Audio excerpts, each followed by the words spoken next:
I'm only taking one step at a time towards healing myself.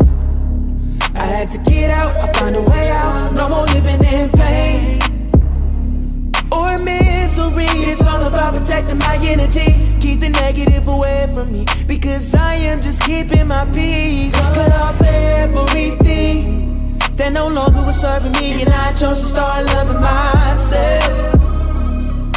I walk in my purpose, no looking back, I'm only going within. B.O. standing there, a better version of me. I must say that I'm proud of me. It's not about how you feel, I'm living proof that God is real. So let me show you how to heal. Damn it, I'm wearing it well, cause I came a long way. My journey isn't yet complete, that's what it look like to heal. Damn it, I'm wearing it well, I'm proud of myself. It's nothing to it, you can do it, all you gotta do is just fight through it. Creative soul, creative soul, creative soul. Just fight through it. Creative soul, creative soul,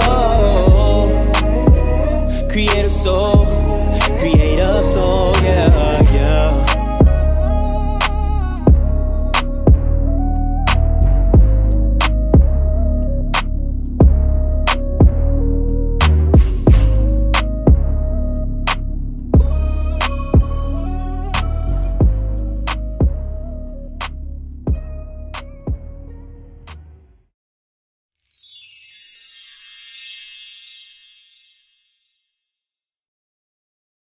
Welcome to Pain to Purpose podcast, where we have open discussions to heal together as a community. Today we are on episode 10 on the series of addiction, and our special guest today is TerrJuan. Welcome. Hello, thank you for having me up. Thank you for coming on. So I hear that you have an amazing testimony, and I'm going to give you the floor to tell us a little bit about yourself and get right into that testimony. Well, hello. Juwan, I originate from Miami, Florida. I'm 19. I recently just came back to Christ. And this has been an amazing experience ever since I came back.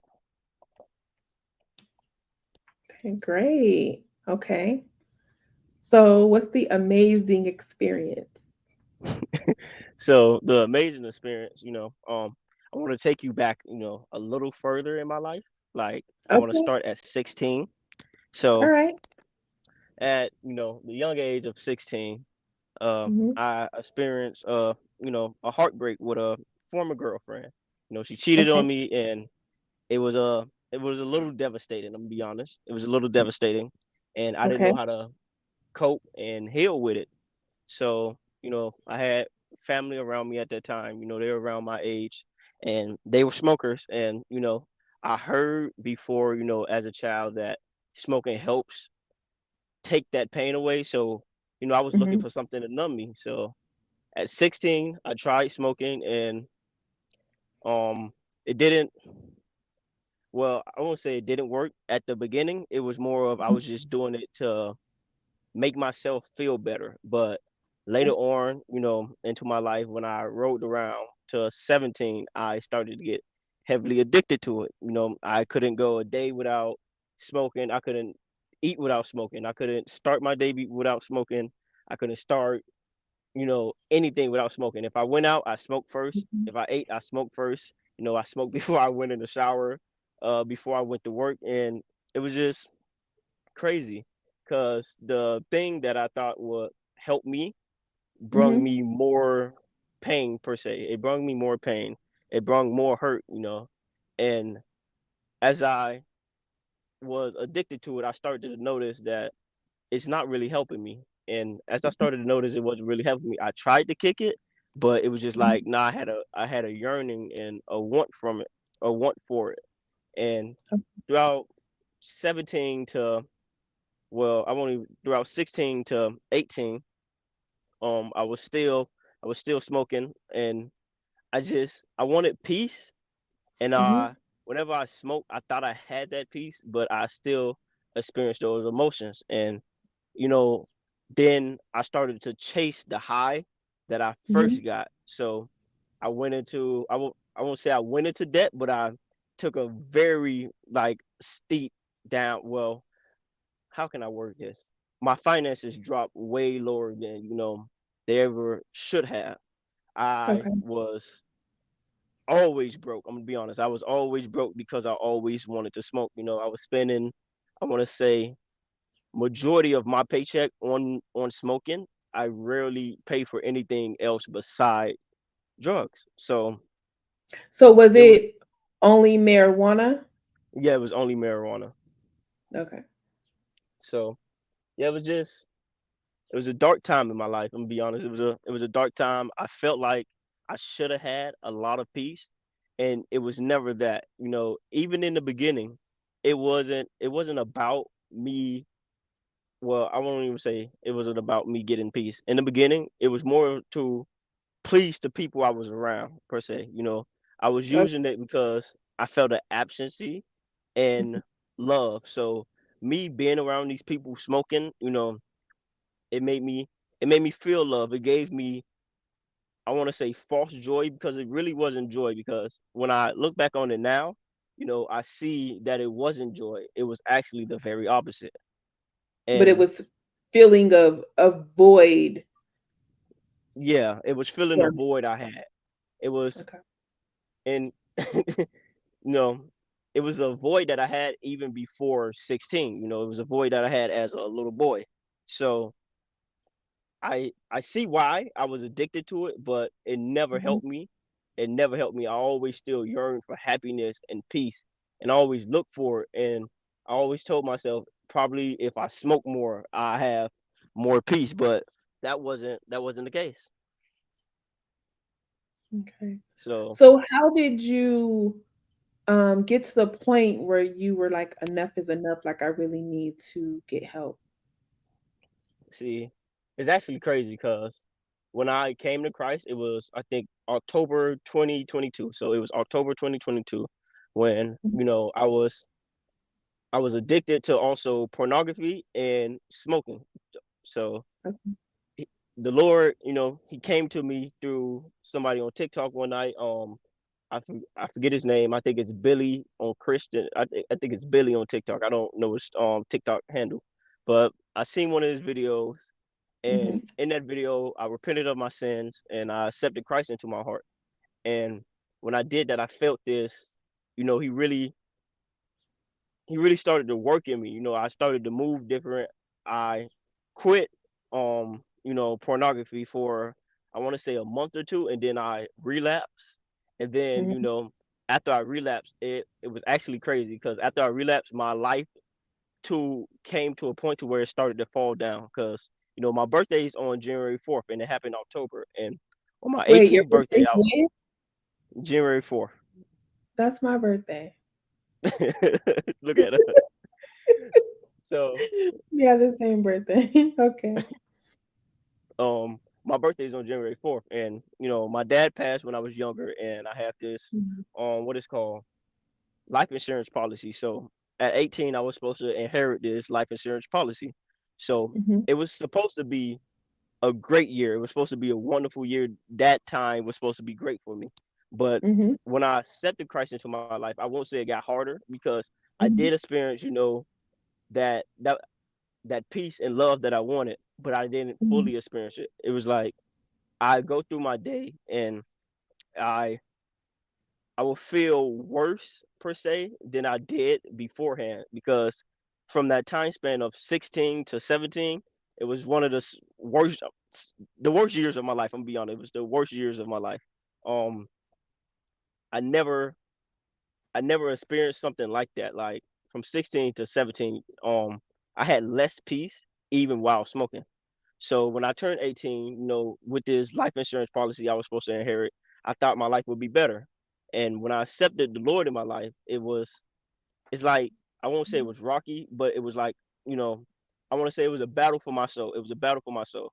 The Lord was pushing me towards righteousness, and the enemy was pushing me towards wickedness, and I always fell into the wickedness until I told myself one day, enough is enough. The Lord died for me.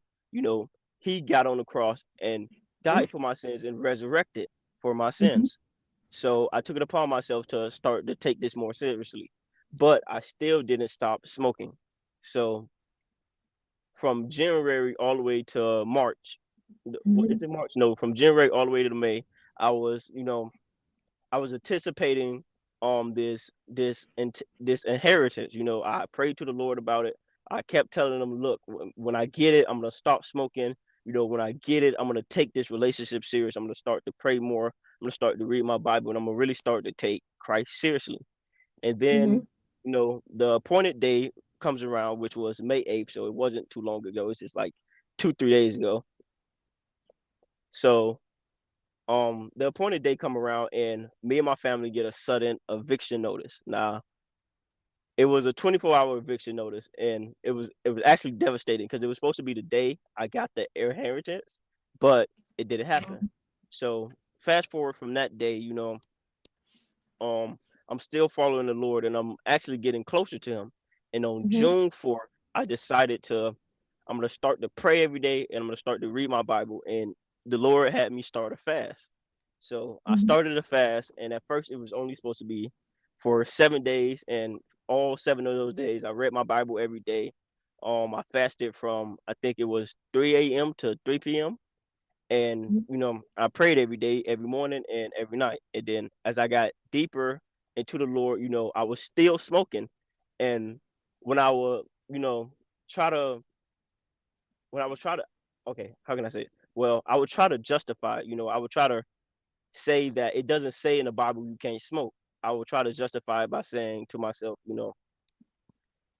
it doesn't really do nothing to me, until one day the Lord pointed out to me that, to one, when you smoke, you feel like, I felt disgusted. I'm gonna be honest. I felt like I was defiled, per se. Like every time I smoke, I felt like a piece of my soul was being, I don't know how to describe it in words, but it was like, imagine you cleaning off a rock and then putting the rock straight back into the mud. That's what it felt like every time I smoked.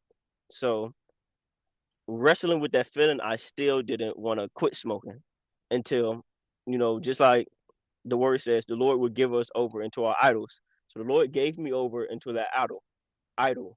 And as I still seeked him every day, I still read my word every day, I still prayed every day, but I never Mhm. stopped smoking until I got to a point to where I was like, it is just, how can I say this? It was more, I'm trying to get the words for it, I'm sorry. Um, It's okay. Take your time. I felt this deep conviction, like I want to say in, when was it? October. I felt this deep conviction of it in October, from June to October, I was just justifying it to myself. I was still smoking every day, but I didn't forsake my relationship with the Lord. I thought I could have my cake in him also. So, you know, when I don't remember what day it was, but it was some day in October, I Mhm. was sitting down with the Lord, and I would, what was it? Okay, I remember. So I was sitting down with the Lord, and this was one of my first times truly experiencing the Holy Spirit, truly experiencing Him. And I was outside by myself with Him for like 2 to 3 hours. And Mhm. in that, it's just, I felt so many convictions. I It changed me. I'm gonna be honest. It changed me so much to where when I went in the house to smoke, because I always smoke with my cousin, and Mhm. when I went in to smoke after reading my word and dwelling with him, I I was hesitant at first, but I Mhm. was so used to it that I did it. And the moment I smoked, I felt, just like I said, I felt dirty. And um I don't I still don't know what it was, but Mhm. every time I smoke, I would start to feel this itching and burning on my skin. So every time I smoke, I would feel Really? this, yes, I would feel this itching and burning on my skin. And I will have to go get in the shower, and every time I shower, I always Mhm. listen to gospel music. So Mhm. every time I shower, I will listen to worship music. And it was like when I got out of the shower, I'm perfectly fine. You know, I have that sanity back per se. I had my sanity back.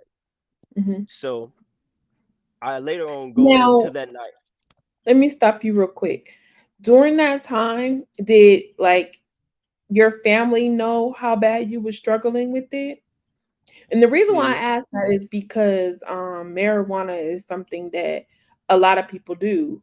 And yeah, I hear people say like they can stop whenever they want. And then I've heard people say like like they need to smoke it before they eat. Like everybody, has their own thing that they do or whatever. But some people think that because it's, marijuana, it's not really an addiction. yeah. See, I was also one of those people that felt like I could stop at any time. And then I also had a fear of, if I stop smoking, my life's going to be worse. But to say with my Okay. family, I feel like they endorsed it. And what I mean by endorsed it, it was like at first my mother was not okay with it when I was 16 when she first found out. She wasn't okay with Mhm, it. She detested it. But later on she grew accustomed to it. And now, she's still somewhat accustomed to it, I want to say, mhm, cuz my little cousin, he's a year under me. He mhm. still smokes and Okay. she doesn't have any problems with it. And then she also at one point used to smoke with us, and she only smoked because she had migraines. So, Mm, that was her reasoning. But mm, to be honest, I feel like addiction is a generational thing in my family. So I'm actually glad and happy that I was able to break off from it so my mm, children don't have to experience that because looking down at my bloodline, looking down at my family, everyone I could think of has a form of addiction. With the older generation, it's not marijuana. What's a clean word? Okay, we're not gonna use a clean word. It's cocaine. So, and with the generation after them, it's marijuana, and then it trickled down to my generation being marijuana also. So, mhm. it's many people in my family who is struggling with addiction, and they don't see it as addiction. They just see it as a part of their everyday life. Now, a lot of times in the Black community, people don't believe in generational curses or these generational cycles. And I talk a lot about that on my platform. Yeah, it's so true because if you look at your great grandma or your grandma, you could see exactly what you're going to face and what you're going to deal with because your parents deals with it. Even if they do it in secret, they deal with it in secret, and then you will see it show up in your life. Yeah. And a lot of people think that like the generational cycles are just like maybe people having babies early or just smoking or just drinking, but it can be pornography too. It could be anger, abuse, maybe somebody in the family was abusive and it trickled down. And it could be mentally, physically, emotionally, and sexual. There's different kinds of abuse. But it could be a lot of different things, as far as these generational cycles that we really don't think about in Yeah, our community. yeah, it So runs deep. I think it's a good thing that you realize that for your family. And I'm grateful too that you came across that video that you say you saw on TikTok. Now, the thing with TikTok, a lot of people think it's just social media or it's just messy. It's just like Facebook. But what I've discovered is there is some areas that are positive that you can find some areas where people are playing gospel music. You can find some areas where people are streaming their church service, and then you will come across some videos that are very positive as well.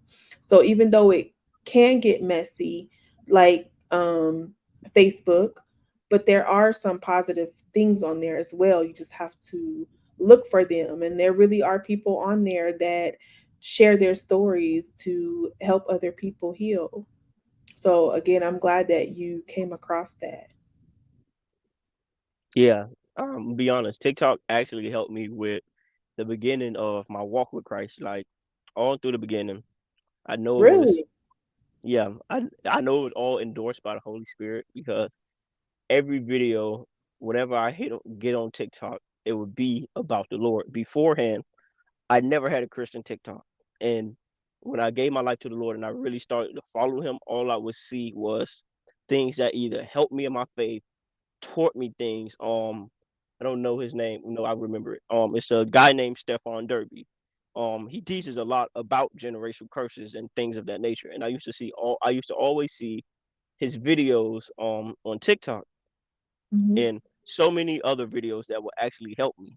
And I'm gonna be honest, there was a lot of videos that did call me out about my addictions, but I always just, I always had that mindset that some believers have that don't judge me, you know, or this ain't a sin to me. And I'm gonna be honest, it's a terrible mindset to have.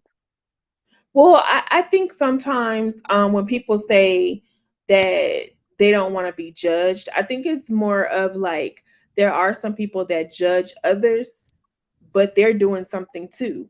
And what people Yeah, don't understand or fail to realize, or they don't just want to admit it or look at it like this, sin is sin. There's no greater sin. I really don't. I don't feel like because one person may be uh, smoking and somebody else may be drinking, one person's sin is better than the other or worse than the other. Like sin is sin. yeah, I totally agree with that. You know, I feel like in the body of Christ, we fair to realize that there is no discrimination in sin. If it is a Right. sin, it is a sin, and no Mhm. matter who you are, no matter what you experience, you should not be practicing this sin. So when you got to the point where you said, okay, smoking is enough, you went through the praying and the worship.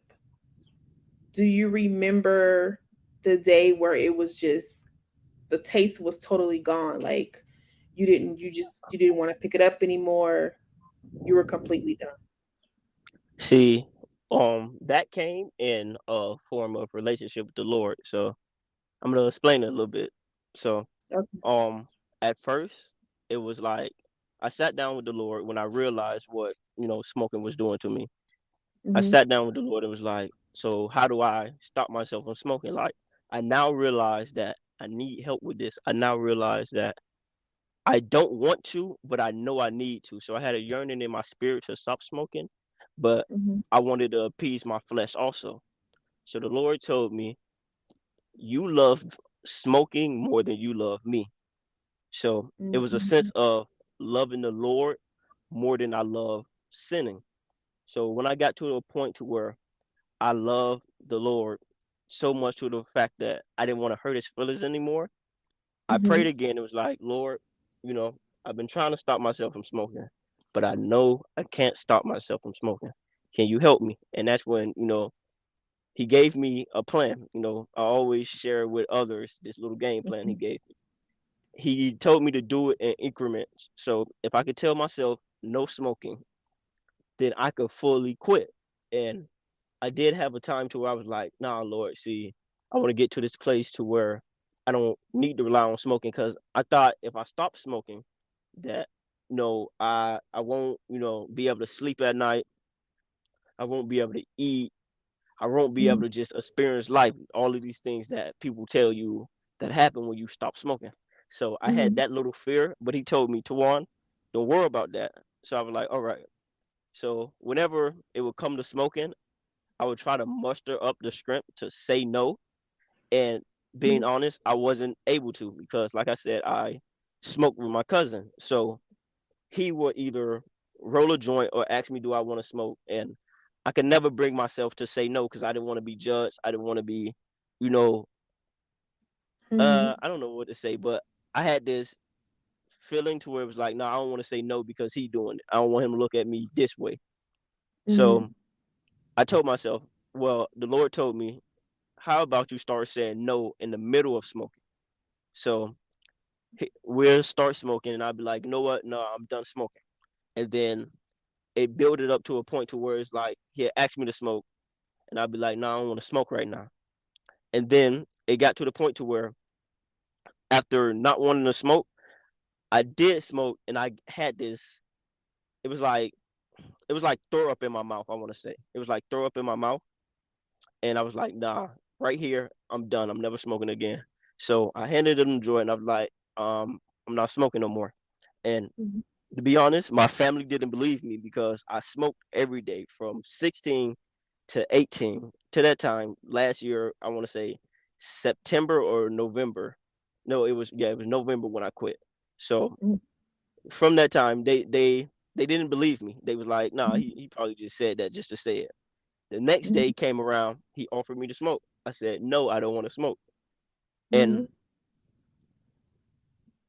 right after I said no, I don't want to say how can I ascended in the spirit per se.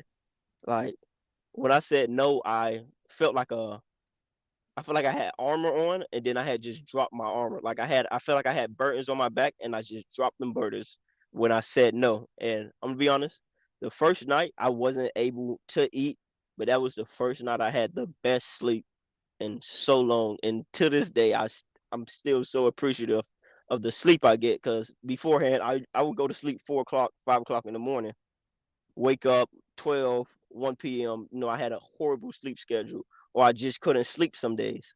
And ever since I quit the first day, I was able to eat better than I ate before, and I was able to sleep way better than I was able to sleep before. And beforehand, I didn't know I had prophetic dreams. So right Mm-hmm. after I stopped smoking, I instantly got my dreams back. I instantly started, you know, receiving dreams from the Lord. And I'm gonna be honest, I thought I just couldn't have dreams because my whole time smoking, I never had dreams. You know, I go to sleep at night and I just wake up, didn't experience dreams. So I thought I had generally lost my dreams until I quit smoking. Okay. So, if you could tell any of the youth, any of the young people, anything, what would you tell them? I would tell them, don't wait until you get older to seek the Lord. Do it now. And what advice would you give to them if somebody is struggling with trying to stop smoking? Uh, the advice I try to give others is, well, the advice I will give others is love the Lord more than you love sinning. Love the Lord more than you love smoking because that will help me stop. Because truth be told, if I didn't get to a place of truly loving the Lord and yearning for Him and wanting Him more than I want to appease my flesh, Mhm. I'm sorry, more than I want to appease my flesh, I Mhm. wouldn't. I would still be smoking. To be honest, I would probably still be smoking. I'd probably still be doing what I was doing and smoking at the same time. But it's that love of the Lord. It's that relationship with Him that helped me Mhm. to quit all those habitual sins that I did. It was that love for Him that helped me stop smoking. It was that love for Him that helped me to not want to smoke. Okay. So what's next for you? What's next for me? So right now, I just moved from Miami to Orlando. I moved from Miami last month. Well, not last month. 2 months ago on March Mhm. 15th. You know, the Lord said to Juan, "It's time for you to get out of your hometown." He repeatedly gave me the scripture. Where the Lord says, "A prophet is not welcome in their own hometown." So, I moved up here to Orlando, and right now, I'm gonna about. Well, I don't say what I'm about. I'm gonna move into my first apartment, and the Lord gave me Congratulations. thank you. The Lord told me to start what's the name? Start a podcast. He told me to start a podcast and he'll lead me down in the rest of my ministry. So the next steps for me, the next steps for me is to fully go into ministry. You know, I want to do full-time ministry. So the Lord's prepping me for that. You know, He's preparing me for that. He's preparing my finances for that. And what's next for me is to be on full-time ministry doing podcasts and whatever else he tells me to do. That's good. Well, congratulations on your apartment. Congratulations on your move. Congratulations on your deliverance. And congratulations on your podcast that's coming up. So definitely let us know when it starts so we can support you. Yeah, thank you. Most I'm definitely. definitely let you know. Might need some tips on how to start up a podcast because I don't generally know. Only thing I have for my podcast right now is a tripod. That's it. That's okay. We can connect at a different time to help get you started with that and give you all the tips that you need. I'm all Yeah, for sharing information. A lot of people they don't like to do that, yeah, they but like to be stingy. I call them gatekeepers. So if they know Yep. some information, they don't like to share it with you. But if I know some information or if I know how to do something and you want to know, I'm definitely going to share it with you. So I will definitely help you with that. But thank Thank you you. for coming on, sharing your testimony. I do appreciate it. And for our audience, remember it's only pain until you discover your purpose and start your healing journey. I will see you next Monday at 6 o'clock.